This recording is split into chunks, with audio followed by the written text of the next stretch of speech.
बिहार की सियासत में कुछ बदलने वाला है। ये सवाल इसलिए क्योंकि बिहार में 20 मई बेहद बिजी दिन रहा। सुबह सुबह सीबीआई लालू प्रसाद यादव के घर पर छापा मारने पहुंच गई। शाम होते होते नीतीश ने पार्टी की आपात बैठक बुला ली और इस बीच आरजेडी नेता प्रवक्ता मनोज झा और उसके बाद जेडीयू के मंत्री जमा खान ने बड़े बयान दे डाले। दरअसल 20 मई को जब सुबह की चाय और नाश्ते का वक्त हो रहा था, तब बिहार से लेकर दिल्ली में लालू प्रसाद यादव के घर पर सीबीआई की टीम पहुंच गई। चाय पीने नहीं बल्कि सर्च के लिए। मामला 13 साल पुराने रेलवे भर्ती बोर्ड में घोटाले से जुड़ा है, जब बिहार के पूर्व मुख्यमंत्री और आरजेडी प्रमुख लालू प्रसाद यादव रेल मंत्री हुआ करते थे।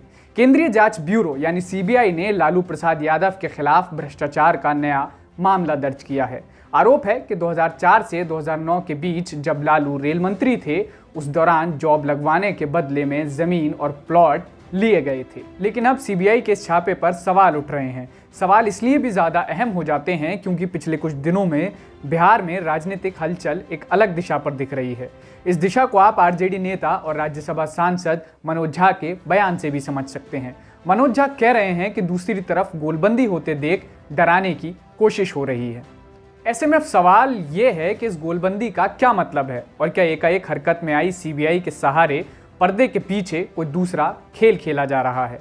आइए समझते हैं कि क्यों मनोज झा सीबीआई को तोता कह रहे हैं और क्यों ये छापेमारी सवालों के घेरे में है। पिछले 2 महीनों से बिहार की राजनीति में एक के बाद एक कई रोचक घटनाएं हुई हैं। ईद से पहले ही रमजान के महीने में नीतीश और तेजस्वी गले लगते नजर आए। दरअसल करीब 5 साल बाद राबड़ी आवास पर इफ्तार पार्टी रखी गई थी। तेजस्वी यादव ने इसी इफ्तार की दावत नीतीश कुमार को दी थी और नीतीश कुमार दावत में शामिल भी हुए थे। यही नहीं, फिर नीतीश ने भी दावत पर दावत दी। नीतीश की पार्टी जेडीयू द्वारा आयोजित इफ्तार पार्टी में तेजस्वी यादव और तेज प्रताप भी पहुंचे। लेकिन बात यहीं तक नहीं रही। इफ्तार के बाद नीतीश कुमार तेजस्वी को खुद उनकी कार तक छोड़ने आए। मीडिया में तस्वीरें भी आईं। इन सारी घटनाओं के बाद 20 मई को बिहार में जो हुआ, उससे कयासों का बाजार और गर्म हो गया। नीतीश ने अपने आवास पर एक आपात बैठक बुलाई। इसमें पार्टी के अध्यक्ष लल्लन सिंह समेत बड़े नेताओं के साथ ही बिहार सरकार में शामिल जेडीयू के मंत्री भी शामिल हुए। बैठक से निकलकर मंत्री जमा खान ने कहा, हमने कोई भी फैसला लेने के लिए नीतीश कुमार और पार्टी अध्यक्ष को अधिकृत कर दिया है।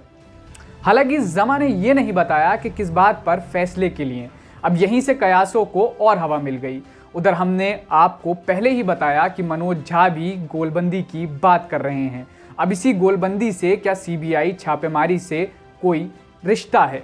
सीबीआई की इस तरह की कार्रवाई पहली बार नहीं हुई है। साल 2017 में भी कुछ ऐसा ही हुआ था। लालू के रेल मंत्री पद से हटने के 8 साल बाद साल 2017 में अचानक से रेलवे भर्ती बोर्ड में घोटाले का मामला उठा था, जिसकी कीमत तेजस्वी को अपनी कुर्सी गंवाकर चुकानी पड़ी थी। अब इस सीबीआई छापे से सवाल ये भी उठता है कि क्या बीजेपी तेजस्वी के साथ नीतीश को भ्रष्टाचार से समझौता ना करने वाली बात याद दिलाना चाह रही है? क्या बीजेपी नीतीश को संदेश देना चाहती है कि हमसे बगावत का नतीजा मुश्किल खड़ी कर देगा?